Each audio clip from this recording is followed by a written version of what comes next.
Приветствую всех подписчиков и гостей своего канала. На сегодняшнем обзоре у меня будет модель ГАЗ-14 Чайка в масштабе 1:43, которая производилась на Горьковском автозаводе с 1985 по 1989 год. Прототипом для данной модели послужил реальный советский представительский автомобиль ручной сборки ГАЗ-14 Чайка, который производился на Горьковском автомобильном заводе с 1977 по 1988 год. В то время машина была доступна только для узкого круга высших чинов из правительства СССР.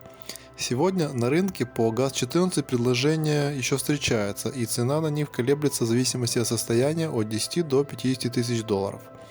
Всего за весь период производства было изготовлено 1114 автомобилей этого класса.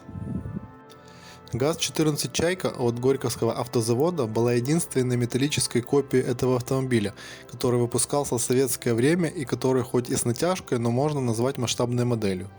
Как и вся сувенирная продукция автомобильной тематики этого завода, данный ГАЗ-14 не был исключением и выглядел по сравнению с реальным автомобилем довольно примитивно и грубо. Несмотря на это, сейчас модель этого производителя не часто встречается в продаже и можно считать ее довольно редкой. Особенно это касается каких-то нестандартных цветов, отличающихся от стандартного черного. Горьковский ГАЗ-14 был полностью металлический и довольно тяжелый. Из пластика был сделан салон, диски колес, фары, решетка радиатора, бампера и двигатель. И кроме салона, поворотников и задних фар, весь пластик был с хромом, что придавало модели внешне больше блеска и шика. Открывающимися частями были только капот, под которым красовалась большая имитация моторного отсека, и багажник с запасным колесом. Модель была разборной, и открутив винт на днище, можно было добраться до внутренней ее части. Детализация модели очень низкая, и это касается почти всего. Более-менее правдоподобно выглядит разве что решетка радиатора. ГАЗ-14 выпускался очень непродолжительное время, и потому каких-то особенностей и сильных отличий в зависимости от периода производства не имеет. Самые ранние варианты выпускались с черным крашеным днищем, а ближе к концу производства с посеребренным, на котором были надписи с названием модели ГАЗ-14 Чайка масштабом 1:43 и сделано в СССР. Также на отдельной площадке в задней части днища было клеймо завода ГАЗ. Существуют модели, у которых данное клеймо на днище отсутствует, возможно, это самые поздние экземпляры. Пластик салона выпускался в нескольких цветах. Самый распространенный был красный цвет, а более редко встречались оранжевый, желтый и другие, близкие к этим по оттенку. Также встречаются разновидности этих автомобилей с разными по форме дисками колес, из которых более редко встречаются с выпуклыми колпаками.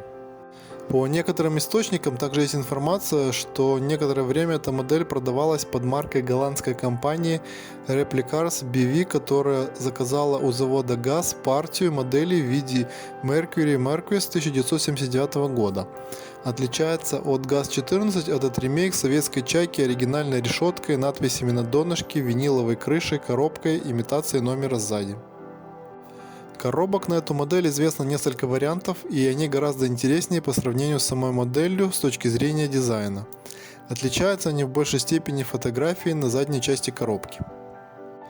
Цена на эту модель сегодня в хорошем состоянии стартует от 20-30 долларов и доходит до 200 долларов за модели с более редкими цветами и коробками.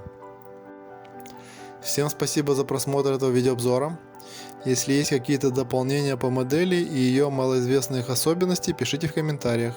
Не забывайте подписываться на мой канал. Всем мира и пока-пока.